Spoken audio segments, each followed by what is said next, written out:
and welcome to today's Ascender webinar. We are so excited to be running this webinar. We like to call it our annual Ascender Trends webinar, where we talk through our predictions of this year's payroll and HR trends. So we ran this last year and it was a huge success, so we thought we'd do it again this year. So I'm so excited to have Rekha and Tim on the line. How are you guys? We're good, thanks. So Rekha is head of growth and strategy here at Ascender. She's worked previously at LinkedIn and it has been experienced with consulting and working with high growth tech companies in strategy and operations. So it's so great to have Rekha give her insight into the trends on this webinar. And we're of course joined by Tim. He's a webinar connoisseur and he's a payroll and HR consultant here and specializes in mid-tier companies, and he has a lot of experience in this space. So it's so great to have Tim also come and share his predictions and thoughts around what's going to be trending this year in the payroll and HR space. So if you have any questions throughout the webinar, please don't hesitate to ask in the chat box and we will get back to you and answer those questions for you. But enough from me, I'm going to give it to Tim and Rekha to run the webinar. Fantastic, thanks Michelle, and thank you for the intro, and great to be hosting a webinar with you, Rekha. So we'll see how we go today, but it's been an interesting year for trends in HR, and I think that's where we'll start things. So let's start by looking back on the year that was and where we saw our predictions last year, because I don't think you could hold it against us for having our predictions go a little skew throughout the year. Our top predictions for 2020 were around employee wellness and engagement, technology, so the rise of bots and automation using bots, pay transparency, so salaries to increase, which would have been nice, and of course the impact of legislation. Rekha, just wanted to get your thoughts on where things were at the start of the year. I think these predictions came out around the time you started with Ascender. You joined us from obviously working around HR professionals in a previous life, so you'd had a bit of experience with it. What were your sort of thoughts when you saw that? Yeah, so firstly, Tim, I think, we all got it wrong in 2020. Literally no one saw the pandemic coming. So, I think at the start of where we were exactly 12 months ago, I think these were the right predictions for the upcoming year had it not been so disrupted. Obviously, there's been a bit of a change now. In 2021, our predictions look a little bit more nuanced because of what we've experienced with COVID. So let's talk through each one of these, because the first prediction last year around employee wellness and engagement, I think if anything, that's become even more important this year, right? What do you think, Tim?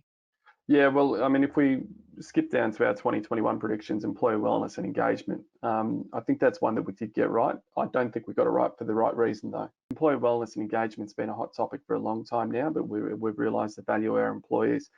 And as we've sort of come into 2021, like I said, it's a different motivation now, but it's still very much the same outcome that we're looking for. Yeah, so on employee wellness and engagement, and recognise that, that could mean different things to different organisations. Just to clarify for the purposes of this webinar, what we really mean here is around employee wellness, it's really about, managing the overall wellness of the employee, whether that be financial, whether that be physical, whether that be mental or emotional wellness. And then engagement really is around things like, making sure they are engaged at work, good management practices around performance management, talent management, helping people with their professional development. And like you said, Tim, I do think that continues to be important, regardless of what's going on with the pandemic, but it probably has taken on a more heightened importance because now suddenly we're all remote. Absolutely, and that comes to the next one.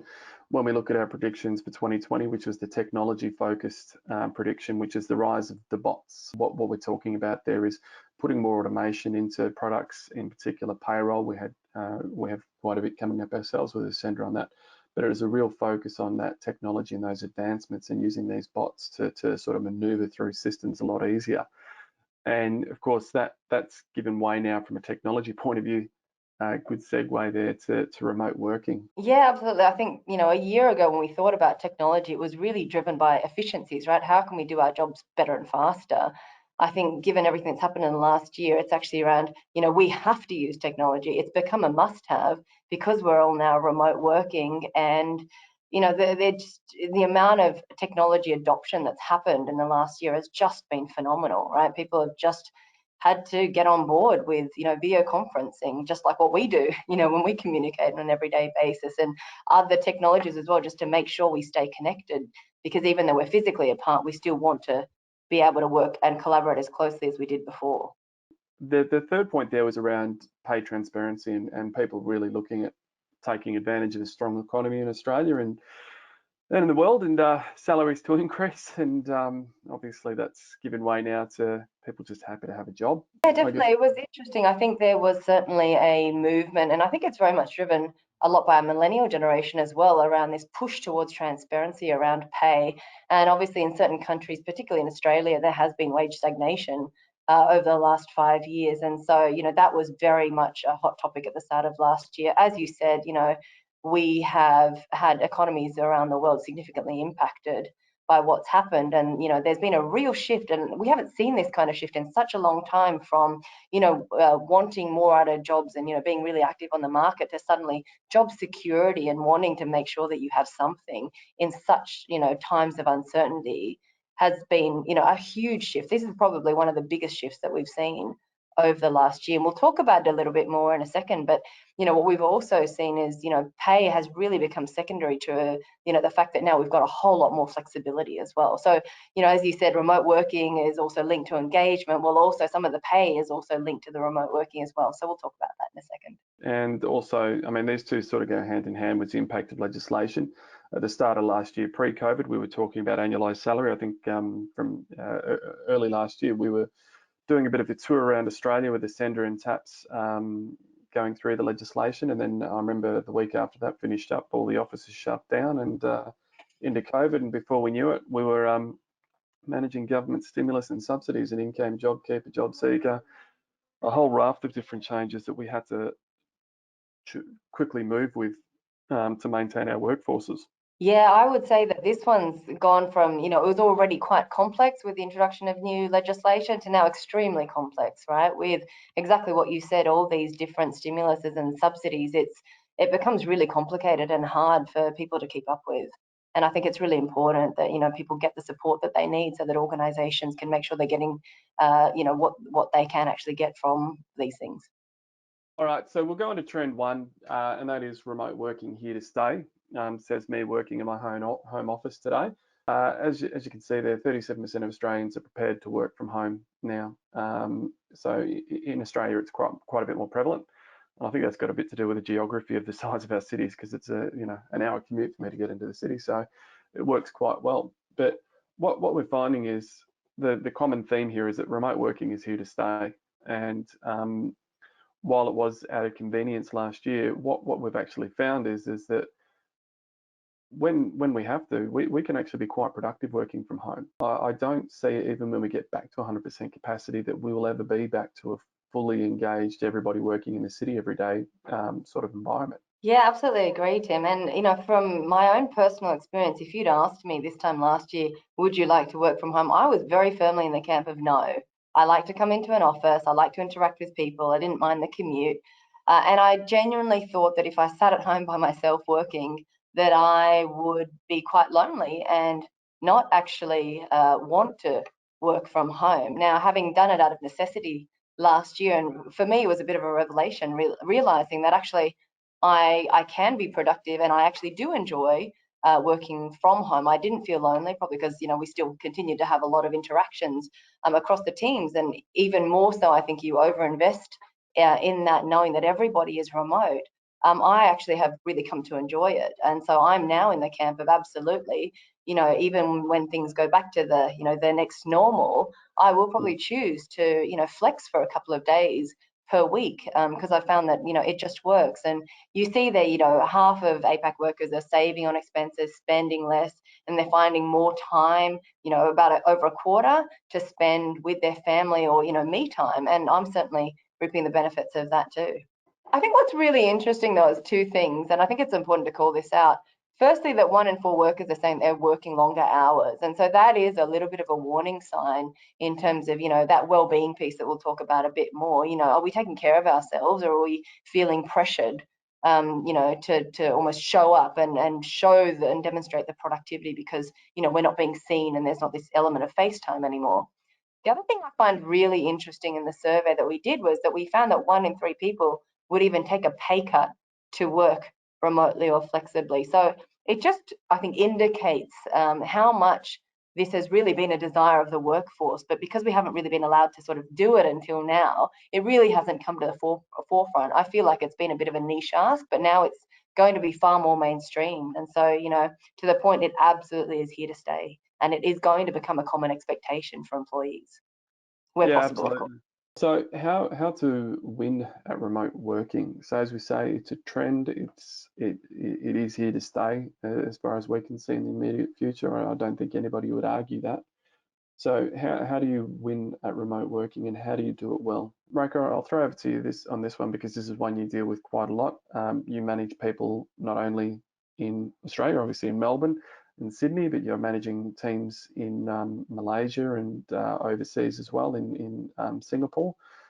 What are you seeing, and how are you finding it? Yeah, I think the first thing to call out around remote working and flexibility in general is it isn't a one-size-fits-all solution. And so I think it's really important to understand what it is that your employees want, and also what is actually possible. There are certain roles where a certain amount of physical presence is actually required as well. And so I think the first step for any company is to just ask your employees. You may have a set of employees where actually they have hated working remotely and flexibly from home, right? So it really is very much a case-by-case basis for each organization. But the first thing I would do is ask, run a survey, and it can be run as part of an engagement survey as well to see, a check-in on how people are, but also what do they continue to want to do as restrictions start to ease. Yep. The second thing I think that's really important in terms of winning at remote working is company culture. So, the biggest hurdle to remote working is how do you know that your people are engaged, right? It's really hard to tell if you're not seeing them. One of the advantages of being in an office environment is, you can pick up from someone's body language if they're having a tough day. It's really hard if they're in their home, and it's sometimes hard to pick up over VCs, even though you try to be really observant, right? So, how do you keep them engaged? How do you do those check-ins? I think that's really tough. And, Tim, you've experienced that as well, yourself managing a team. And while everyone is in Melbourne, obviously you haven't been all in the office at the same time.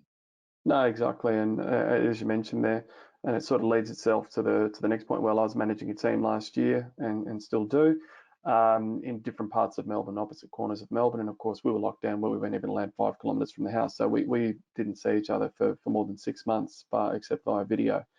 And understanding the different points, because my team were very different people, very different backgrounds, understanding what makes each of them tick, understanding whether they wanted to be in the office, but also trying to get them involved in the company culture and keep them engaged was really key. The next point to that then comes the hiring process. And it's funny, this one, because as Ascender is an ever-growing business, and we're one of those companies that did quite well through COVID and out hiring now. But what it has done is it's opened the door now to sort of sit there and say, well, I haven't seen my guys in 6 to 9 months anyway, except via video. If I can find someone with the skills I need, do they need to be in Melbourne with me? Or can I start looking elsewhere in Australia? Because all they need really now is that computer and the internet, and the rest will take care of itself. It's a case now of going for the best employees, not necessarily the best in the city where you need them. So there's two aspects to it. Is that your current employees who, some of them who may be working already flexibly, do you give them the option to be able to move to wherever they want? Because, as we've seen, we can actually make it work. And we've certainly had a few requests here at Ascender as well that we manage on a case-by-case basis. And then on the flip side as well, when we think about talent acquisition, absolutely, we've totally opened the talent pools because geography is not as high a consideration anymore. And that's a great thing both for companies and for candidates. I think the trend to rapid adoption of technology, and I find that stat absolutely mesmerising. 5 years of digital adoption occurred in 8 weeks in mid-2020 because it had to. It's amazing how quickly we can move when we have to. So you only have to look at Zoom's share price to see how this was affected. But these channels now are life. They're part of life. They're how we communicate. They're how we get out there to the open world. Absolutely. I think Zooming is now a verb. It wouldn't surprise me. So, funnily enough, I haven't used Zoom too much, but yes, I think even on the weekends when you get to the point where you're doing Zoom drinks, which we were doing, as I said, here in Melbourne when we weren't allowed out, it was games nights with friends online with Zoom drinks and catching up, and then you're going off to work, and it's funny because we'd be like, who's got a Zoom account? Well, we all do because we all work and that's how we communicate. So it was great to see that sort of technology evolving. The other one is around HR platforms. I think that goes without saying. Managing your staff now all of a sudden there's that communication channel around the videos. But how do we manage performance? How do we manage learning? These aren't things where we can just put a sheet of paper in front of people and do it in person anymore. These are things where we needed to get that engagement and we needed to keep that skill level growing in an online sense, because managing people from home was a new challenge and as hard as it's going to get. Yeah, absolutely. I think that the broader adoption of technology goes beyond just the obvious ones around communication, and we've certainly seen an uptick in demand for our HR platform because of the need that companies have recognized now. When you're not in the office, it's really hard to onboard someone, right? So how do you have a digital and contactless onboarding solution for a new hire, right? How do you standardize that? That's where I think COVID has really exposed a few companies, because they've been relying on manual processes up till now, and so there's also that further reliance on technology. The third one, which I think we mentioned off the bat first and foremost, was employee wellness. So let's touch on that first one. The 50% of Australians stressed about finances. Absolutely. Although, I think that this stat actually comes pre-COVID. And I think that generally it's probably, the percentage is probably a little bit higher due to COVID, but I suspect that, there is ongoing a large portion of Australians who do face financial stress on an ongoing basis, right? And, it's the stat is that it affects their well-being, but it goes beyond that as well. It then affects their performance, it affects their level of engagement at work, because just the amount of stress that this would put people under. So it's one that I think, when I first read the stat, I was horrified by it.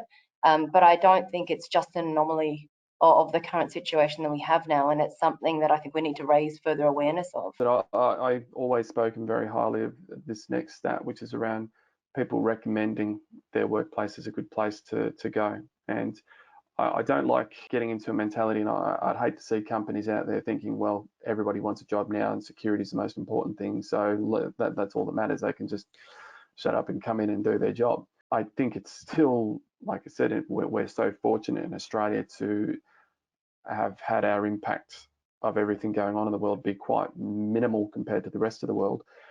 I think it would be dangerous for employers out there to sort of not understand that situation and not understand that their employees are still so important. Yes, absolutely. I think to your point, it would be a mistake if companies just thought, right, it's just job security. As long as someone has a job, they'll stay and they'll be happy. That may only work in the short term. It's certainly not a long-term solution to engage your employees. And so, I'm a firm believer that employee engagement then leads to business outcomes and business results. And so it's really important to make sure that you continue to support your employees and put your people first. On that front. And I think the next point, that working from home point of view, has probably exposed this more than ever, and it will make it as the world recovers and as we go back to a new normal. I think this work and personal commitment, like I said, I have that flexibility now of being able to take my kids to school quite easily and pick them up from school, no problems. And for me, that's not something that I want to give up in a hurry. Oh, absolutely. And I think, we've really shifted and come a long way, but employers recognize that employees are people that, have much more going on than just their work, right? And so I think that recognition of the fact that everyone does have a personal life, and, that will be very varied in what that means. But, as a mother of 2 children, when I was looking for a role a year ago, one of my biggest criteria was, I'm not available till 9 o'clock. right? Because that's school drop-offs and getting kids ready and breakfast and all that sort of stuff. And you know, I need to be away from work between the hours of 5 to 8 because that's dinner and bath and bedtime, and then I'm back on again, right? And I know a lot of other mothers have a similar routine. And it's really important that, you know, that you are allowed to be able to flex around that, and that as long as you're delivering on what your job requirements and job outcomes that you're looking to achieve are, it doesn't actually matter what time you're sort of, you know, on call. So let's look at the steps to improving employee wellness, and we'll sort of move through these ones. But on-demand pay cycles, which links up to that financial strain side of things. So when we say on-demand pay cycles, what does that mean to you? Yeah, first thing that comes to mind is early access wages. So just the concept of being able to, you know, if you're on a monthly pay cycle, being able to access part of what you've earned 1 week into that cycle. And there's a number of systems and tools out there now doing this sort of thing from a HR tech point of view, which are not a payday loan schemes, which is what we had been seeing, which is where that sort of thing builds a bad reputation, where, you know, these banks or other financial institutes are sitting here and saying, we'll give you a payday loan and you can, if you don't pay it back, here's a stack of interest. But what we're seeing now is this emerging market where there are providers out there giving you access to pay that you're already entitled to. It really helps ease that stress for employees who are running a tight ship at the moment. Yeah, absolutely. And I think that's one that employers should need to be more aware of, because this tends to be one that sort of is hidden. You know, it's hard for an employee to come to their manager and say, look, I'm having, you know, severe financial difficulties. People find that embarrassing. They often think it's private and, you know, don't want to disclose that. But obviously it's going to be affecting their performance. And so it is in a business's interest to, if they can somehow address that. And I think that, you know, there are, as you said, tools out there where, you know, the business can actually assist with that without increasing the financial burden on the employee. And the other two, which are ones we've covered off pretty heavily already, but I mean, just to reiterate again, that work-life balance, you know, and for people with families in particular, but not just people who have children. You know, we've got people in our team who are young and free and single and want to be able to go and travel whenever they like, or you know, want the ability to be able to work remotely from other parts of Australia, and they've got that flexibility to do so because we offer that work-life balance. And as you touched on before, those flexible hours as parents and in the same boat, you know, up until 9 o'clock, that's getting the kids ready and getting them out and getting them to school. And then from 5 o'clock, I'm in the same boat. I'm the chef at home, so I'm out cooking, getting everybody ready and into bed. So having that flexibility to be able to do that, and if I need to do extra work, to be able to do it at a time that suits. The next one that we'll move on to is just that fourth trend, managing government subsidies and stimulus. Now, this year has been a tough year for it, and I share an office with my wife, who's a tax accountant and works with a number of small businesses, and has spent her year basically helping businesses manage this, all the subsidies and all the extra things that the government has put out there. It's just been an incredible year for it. I've also seen firsthand very closely how hard it has been for business owners, both small business and big business, to keep on top of all of this. Yeah, look, so across Asia Pacific, I think there's been a number of different things that different countries have done. And so, you know, if you're working for an organization where you have to manage payroll across multiple countries, this gets really complicated really quickly, let alone if you're doing it just for one country, right? So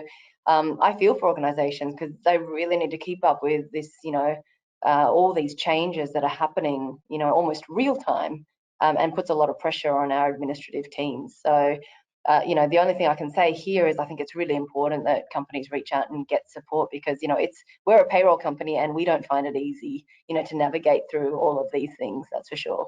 And the other thing that we've got to keep a close eye on in all of this is that this is coming to a head in Australia, where we're starting to come out of it. So JobKeeper finishes up at the end of March. A lot of these subsidies are starting to wind up as we get back to a new normal.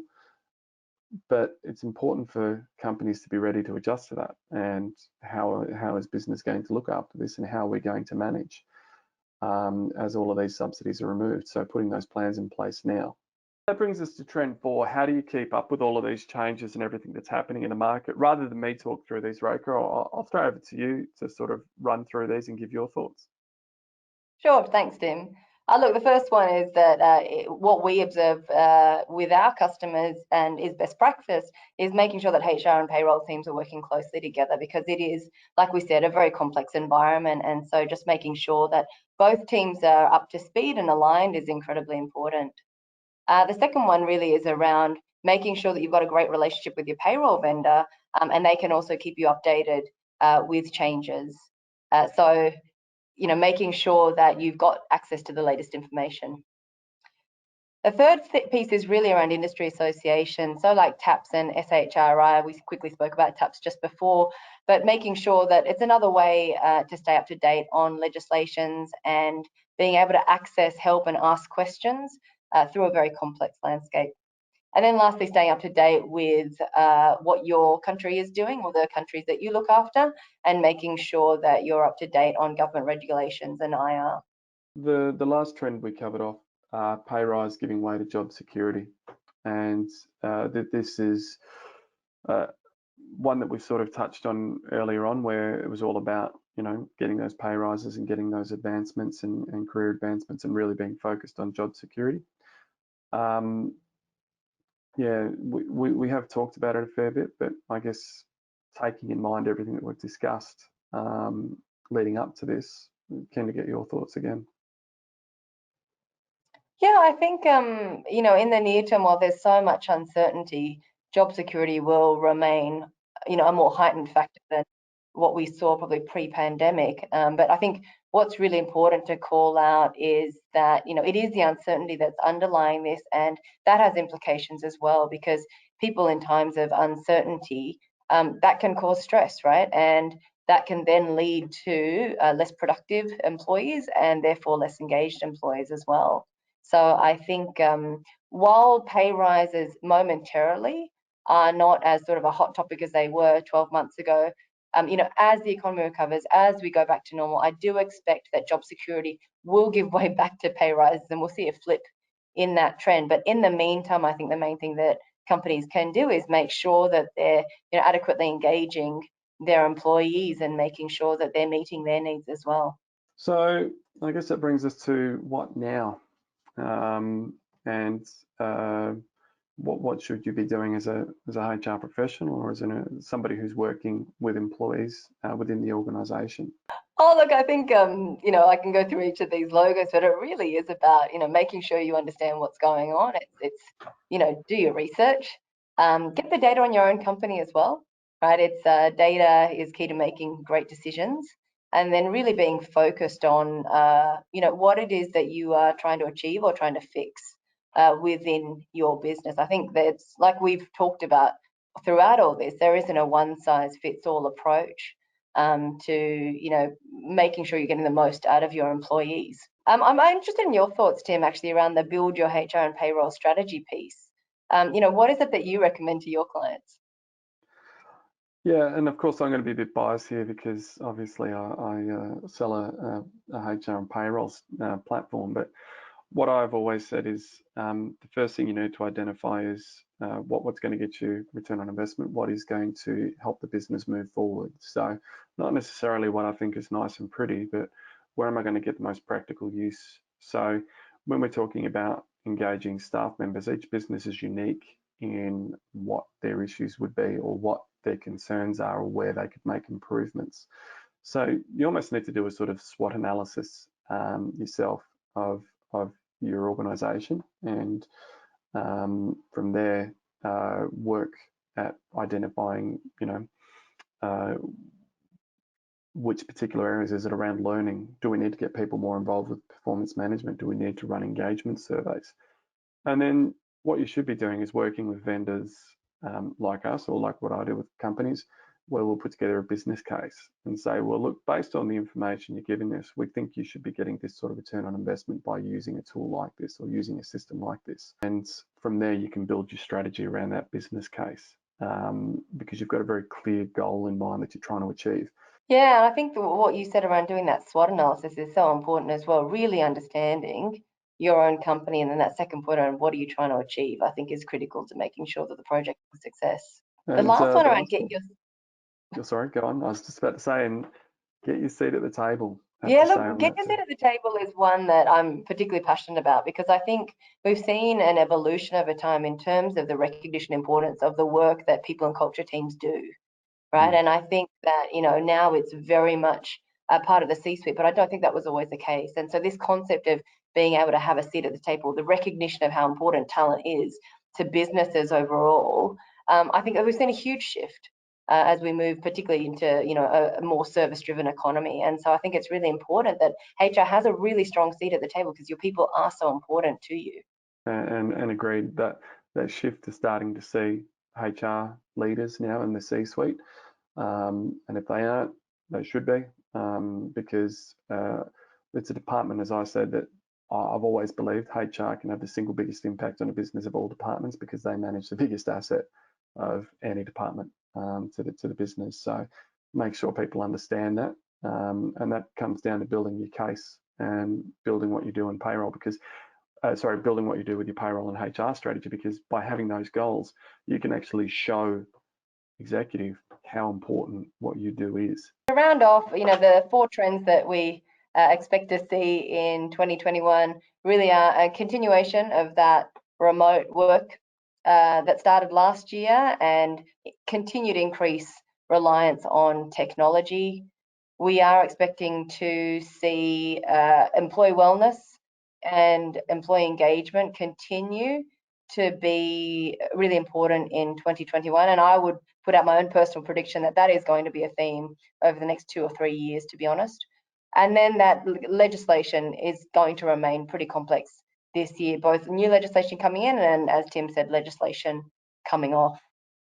All right. So with that in mind, Michelle, you're sort of overseeing this side of things around questions from the audience. We do. So we do have a few questions. Again, if you do have any questions, ask them in the chat box and we can get back to you. So one of the questions is, we'd still like people to come into the office at least 2-3 times a week. And I get that people want to work from home, but what's the best way to encourage that without feeling like we're forcing them to? Well, I think I'll start with that one. I think Tim and I are, we've discussed this topic numerous times, as well as we've gradually started to open the Ascender offices. And I think the key is helping employees understand what's missing when we're not all together.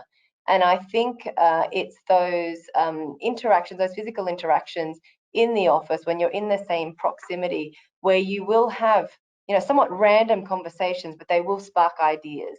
You will uncover potential things that you didn't know what was going on through chit-chatting. Also, like I said before, that ability to gauge how your team is feeling, I think is incredibly important. But I think it starts with helping everyone to understand that when we're together, the collaboration is higher, particularly if we're trying to solve a problem.